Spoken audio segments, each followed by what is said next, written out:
Ketua 11 KPU Kabupaten masing-masing Kota Makassar, Pangkep, Luwu, Luwu Timur, Luwu Utara, Pinrang, Bantaeng, Maros, Takalar, Toraja Utara, dan Kabupaten Sidrap.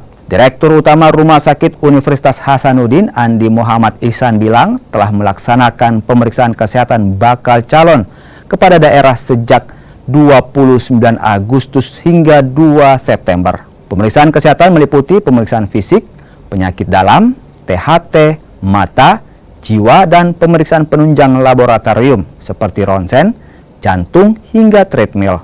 Selain itu ada wawancara psikiatri dan psikotes. Sementara tes narkoba dilakukan oleh pihak BNN. KPU Makassar yang menerima hasil tes kesehatan ini bilang pemeriksaan kesehatan ini menjadi satu rangkaian.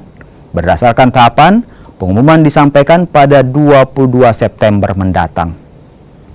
Sudah melaksanakan pemeriksaan kesehatan untuk paslon dari 11 KPU Kota Madia, KPU Kabupaten, KPU Kota Madia. Total semua ada 60 kandidat ya. Pelaksanaan mulai tanggal 29 Agustus, pemeriksaan kesehatan itu sampai tanggal 2 September. Ya, dan hari ini 3 September itu penyerahan berita acara. Tim dokter semua yang dipersyaratkan oleh KPU kita lengkapi, pemeriksaan fisik, penyakit dalam.